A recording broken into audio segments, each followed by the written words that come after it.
I used to make $33,000 a year as a wrestling coach, an assistant football coach, and a high school social studies teacher. And in one day, I made $53,000 off of a real estate transaction. I literally bought a house that morning and I sold that same house that afternoon. So in one day, less than 24 hours, I made like 160% of what I used to make in a full year teaching and coaching. In today's video, I'm going to talk all about that transaction, tell you the story, and I hope that this video will inspire you to take action. If you've been sitting on the sidelines, take some action and jump into real estate investing. So let's dive in. For everybody who don't know me, my name is Randy Wolf, and this channel is all about helping new and aspiring real estate investors. So I was actually on my way out to look at a different property when I saw this house.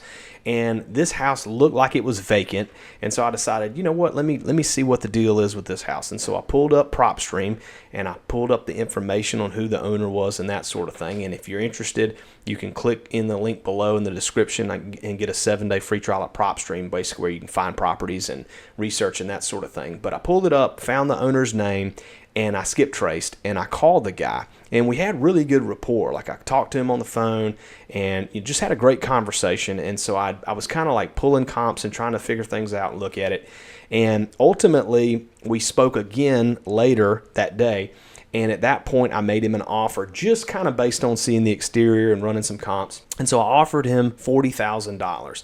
And he said no. He said, I can't sell this for $40,000. That's worth way more than that. And we still had really good rapport. And I explained, well, I'm an investor. I have to buy it at a discount. And so he said, I appreciate it, but no thanks. So I saved his number in my cell phone because, again, I'd called him literally while I was driving that day earlier. And so I saved his number in my cell phone. And about 6 months later, my cell phone rang. I got to be honest, I forgot to follow up with him. Don't do that. Always follow up. But 6 months later, my phone rings and it's him. And he had ultimately listed the property with an agent, and for whatever reason, it didn't sell, which I'm surprised. He had it priced higher than it should be, but it did not sell. And he ended up reaching back out and he said, do you remember me? And of course, his name popped up on my phone, and I'm like, yeah, you got the house out in Camden, And so we started talking, and he said, would you be interested still in buying this house? And I said, absolutely. And he said, great. What can you buy it for? So I'm scrolling through the notes on my phone, and I said, well, I'd be willing to buy it for the $40,000 that we talked about. He said, no, I can't do that. And he had listed it for something like $135,000, $140,000, something like that. And so he said, I can't do that. What can you do? And I said, I tell you what. I said, let me take a look at the inside of the property, and I can give you a better offer. And I said, I have a feeling of what it looks like, but let me just look inside. So I looked inside, checked the property out, and we ended up getting back on another call. And I said, okay, here's what I can end up doing. I said, I will up my offer to $50,000. And I said, I can give you $50,000, but I got to have enough room in this to make it work. Well, he ends up saying, I really need more than that, and so he's talking 60, 65, and we ultimately landed at $52,000. So I bought that property, or I put that property under contract, I should say, for $52,000.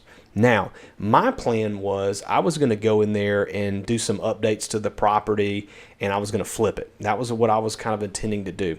So we get the property under contract. I have it under contract, and I said, you know what? Let me just put this out there and see if there's any interest from other investors. And so I put it on a couple different places. One of the places was Facebook Marketplace, which can be very shady, by the way. Sometimes I'm having had some shady situations on there with people. There's so many people that are just tire kickers. But I did get someone that was an investor that was interested in the property. I had several.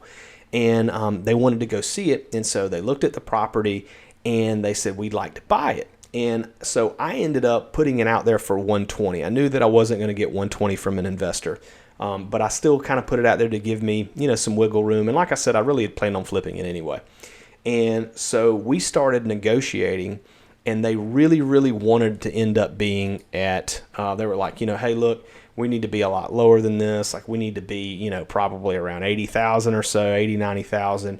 And so we negotiated back and forth, and we ended up landing at $105,000. So I bought the property for $52,000. I sold the property for $105,000. I actually bought it that morning and we had the closing. I bought the property, I closed on it, took title to the property, and then literally that same afternoon had scheduled the end buyer, and I sold it that same afternoon for $105,000. Now, I could have wholesaled the property at the time because people were wholesaling in South Carolina. I could have done that, but a $53,000 assignment, I just felt a little funny about that. I said, you know what? I don't want to take a chance of this deal, call anything weird happening, and so I decided to double close on it. So in one day, I made $53,000 in one day. That's 160% roughly of what I made in an entire year as a teacher and coach. And actually, I looked, my closing costs were $1,196 because I ended up having the end buyer that I sold it to pay my closing cost for me reducing the price down to $105. So my $1,196 was when I bought it. That was my closing cost. When I sold it, they paid the closing cost, so I had no closing cost selling it. So I ended up clearing $51,804 after you back out the closing costs that I paid. And I wanted to shoot this video today because it's not a flex. I'm not the type of person that's flex or whatever like that, but I wanted to shoot it in case there was a teacher out there that was thinking about investing in real estate and trying to change their life. Whether there is a construction worker out there thinking about investing in real estate and they want to change their life. Listen, investing in real estate can change your entire life. It can provide you with the life that you want. It can provide you with the ability to do things with your family, take vacations, all of these different things. And there's a ton of ways that you can invest in real estate depending on whether you have time or whether you have money. I talk about it in a previous video this week, all the different strategies that you can use to invest in real estate. And so I hope that if you're watching this video still, that this gives you some level of motivation to go out there and take action and go after your dreams. You can gain financial freedom. You can have financial independence by investing in real estate. It's something that this story, I mean, it's crazy me saying this out loud on a video because, 10, 15 years ago, I would have thought that, man, that'd be kind of hard to do something like that. Can you really make over 50 grand in one day? Really? Is that even possible?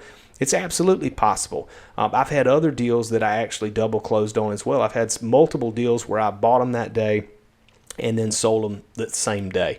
I've even had one deal where I bought it and literally it was within an hour and 17 minutes.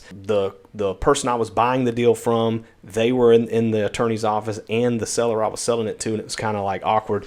But needless to say, you can absolutely do this, and you just have to take action, and you got to go after it. And I would encourage you, if you haven't yet, be sure to subscribe to this YouTube channel. This is all about helping you, all about helping new and aspiring real estate investors. And if you really want to step your game up and increase your speed to get to your goals, check out my private community. I've got a link in the description below where there's tons of mentorship and collaboration with other people in the group.